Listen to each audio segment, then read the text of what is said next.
I don't even know where to start with this thing. This is the new Pixel Slate. It's not quite the first Chrome OS tablet ever, but it is the first one that signals Google is really trying to make Chrome OS its big screen computing platform of the future.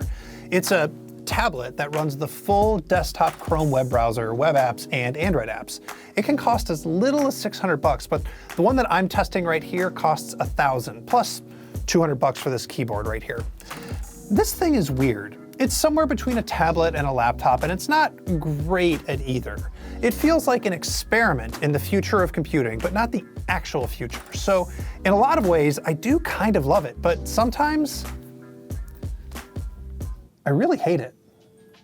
Let's just get into the hardware. The Pixel Slate has a 12.3-inch 3000 by 2000 screen that Google calls a molecular display, but it pretty much just looks like any other LCD to me. It's good.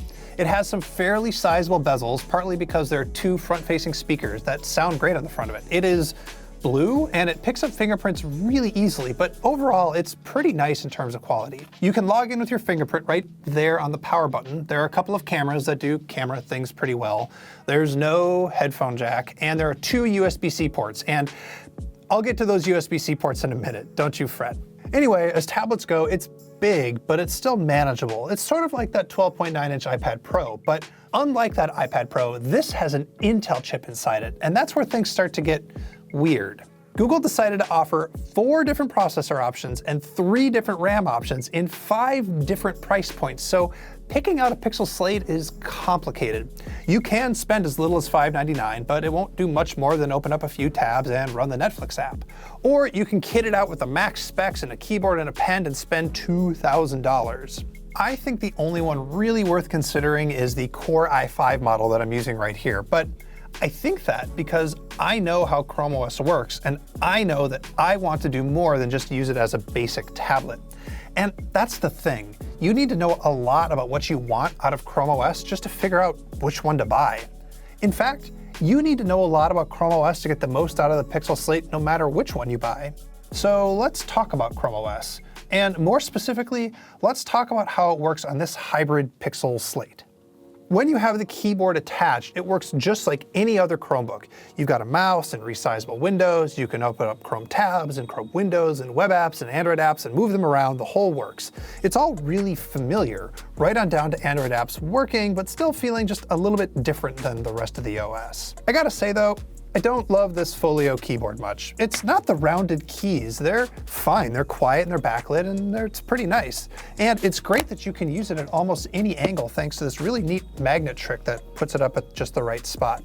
But the keyboard deck is connected by this floppy flap, and it flexes so much that you can actually click the trackpad by accidentally resting your palms on what's on your lap, just like it flexes. No good. Verge makes a Bluetooth keyboard specifically for the Pixel Slate that's way better, and it's $40 cheaper. Anyway, when you detach the keyboard or when you flip it under like this, it goes into tablet mode. All your windows go full screen, but you can do some split screen by dragging down from the top and then over to the right. And there are some neat touches here. I really love that if you want, you can have this little thumb swipe keyboard over on the right instead of having the full screen keyboard taking up half the screen. It's kind of neat. But the thing is, in tablet mode, the animation feels really kind of janky. It's inelegant and it's pretty stuttery. And performance overall is a mixed bag. It's not bad most of the time. I can have like 20 tabs and a few apps going at the same time, so that's good. But sometimes I get really bad lag where I feel like I shouldn't. So for example, in the Google Keep app, sometimes I pen with it and it's totally fine. Other times it lags really bad. And other times things are just kind of unstable. There are bugs. The first review unit that Google sent me straight up crashed into a boot loop and it had to be replaced. The second one, luckily, hasn't had that issue, but I've still had problems with Bluetooth disconnecting, and since there's no headphone jack, that's kind of just a killer.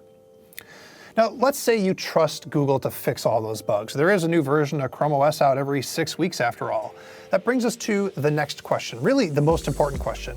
Can you make this your main computer? It's the same question we asked about the iPad Pro. I don't know if you noticed, but I started this video with the exact same line that Nilay used in his iPad Pro video, because in a lot of ways, these devices are trying to do similar things, but from different directions. Either you have to completely understand the limitations of iOS so well that you can make use of these little hacks all over the place to get things done, or you just deal with it and accept the fact that you have to go back to a real computer from time to time because it's just easier. Yeah, it's the same thing with the Pixel Slate, but for different reasons. Most people should not make this their main computer, but Chrome OS experts could. There are a million examples I could cite here, so I'm just going to pick one. And yeah, it's finally time to talk about those USB-C ports. So let's just plug some stuff in.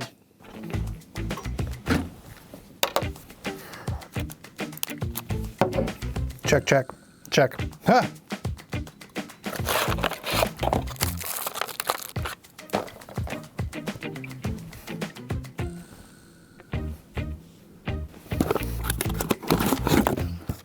Oh no. Ah! Whoop, whoop.